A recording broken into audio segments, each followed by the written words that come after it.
Chapter 1, March 6, 2022. I remember reading one of those top 10 lists years ago that listed out the most painful ways to die. Crucifixion was number 1, and a boom-slang snakebite was number 10. Burning to death came in at number 4. I've no idea why that stuck with me, but it came to mind when I saw the building where the girl had died was coming down. I'd driven past it many times since the fire, but this time the traffic light was red. I stopped. A bulldozer sat on the far side of the rubble, waiting for its operator to return on Monday. 2 intact doorways jutted out from piles of fallen bricks, their closed doors protecting no one. My son, driving behind me so he could continue up to Charleston after the appointment we were heading to, honked his horn. There was nobody behind him urging us on. It was a minor street in a small town, but the light had changed and he was impatient. He was too young to know you ought to make time for the dead. We pulled up in front of a large, fine house. The front door and the underside of the porch roof were haint blue, the pale aqua shade that some folks believed kept evil spirits away and others painted on their houses just in case. I've never bought into it myself, but those shades of blue had become downright ubiquitous around the South, and any houses listed for sale were sure to sport a fresh coat of blue. We went up the front steps. I couldn't remember what color anything had been the last time I had been here. That must have been 35 or 40 years ago, and I might not have seen the porch back then at all, since the family that had lived here didn't let my mother and me use the front door. They had us come through the servants' entrance, along with the other staff. Before I could ring the doorbell, Chance Carpenter, the realtor I was working with despite his ridiculous name, waved to me and Noah through the beveled glass and let us in. After the customary chit-chat, I smiled and looked around appreciatively at the woodwork Chance was pointing out.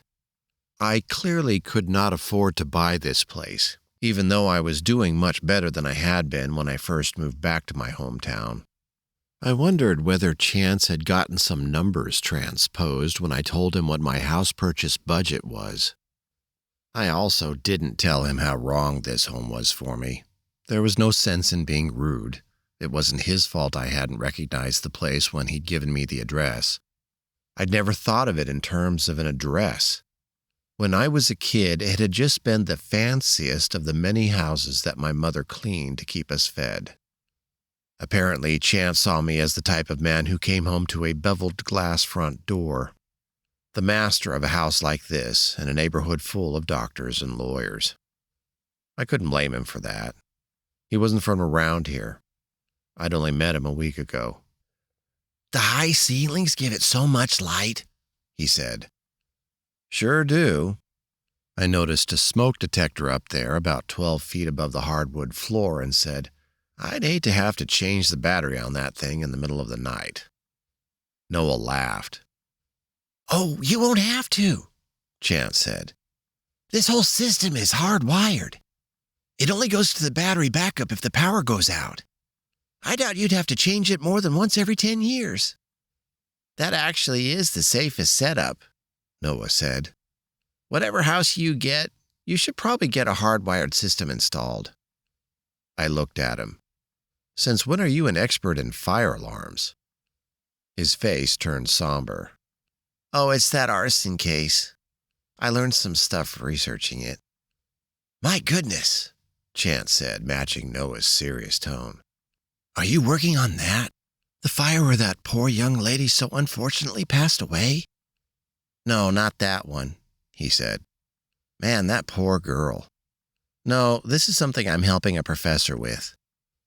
Noah had graduated in December and was working as a researcher for one of his former teachers while peppering every detective agency in Charleston with resumes, trying to land his first real job. The fire Chance was asking about had been all over the news, but there hadn't been any finding of foul play. Not yet, anyway. It had nothing to do with me apart from happening here in Basking Rock, but I'd stopped trying to lose the habit of having my ears prick up at any hint of tragedy or crime. 17 years as a prosecutor in Charleston, South Carolina, and another 3 doing criminal defense had left marks that would never go away. I knew useful information sometimes came from unexpected places, so I said to Chance, "That's a hell of a thing, isn't it, that fire? You hear someplace it was arson?" "Oh, it's just—" He waved one hand like the idea had floated to him through the air. "I don't know anything personally. It's just people talk. And she was the same age as my little sister. I saw that on the news, so I think it hit me harder because of that." We all shook our heads. It was a terrible thing.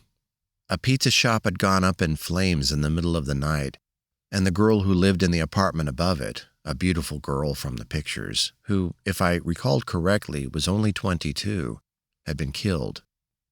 Chance said, "Anyway, look, I am so sorry, Mr. Munroe. I do not want to waste your time." "Not at all. Call me Leland." "Leland. I will, thank you. So, obviously we're not here to talk about the news and how it makes me feel." He flashed a smile.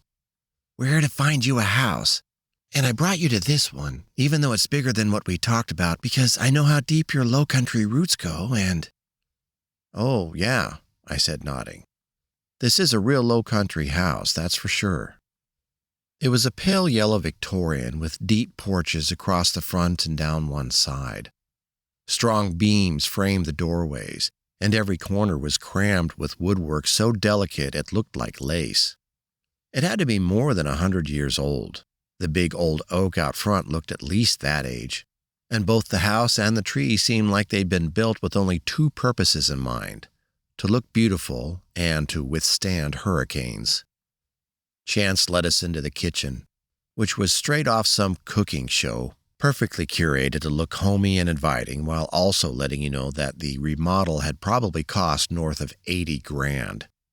I'd feel like an ass using this kitchen to reheat the pizza or take out shrimp I ate most nights.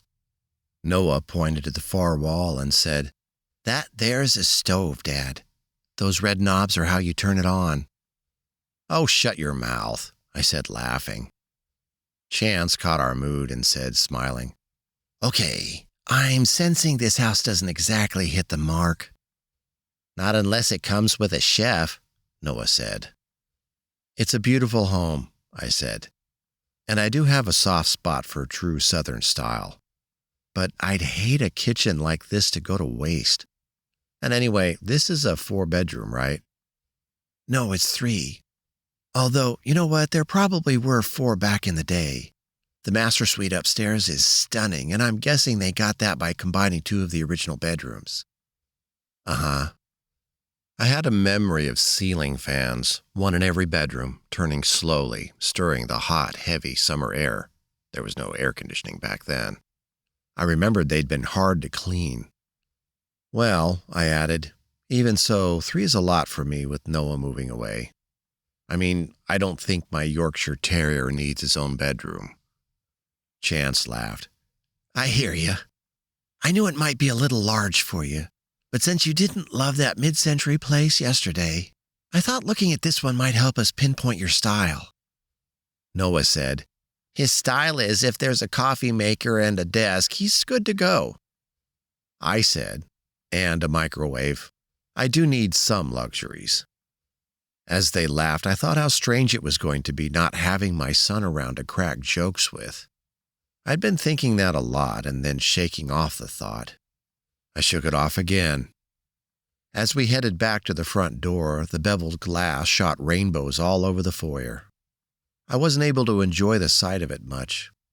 There had come a point about 20 years ago, after I'd been through a few trials and heard some stories, when any front door with that much glass in it started looking to me like it had nothing there at all. Anybody with a glove could just punch right through. Right now I was representing a kid up in Charleston who'd picked the wrong roommate, one with drug gang connections. I liked living an hour and 20 minutes away from people like that, but I wasn't sure it was going to be far enough.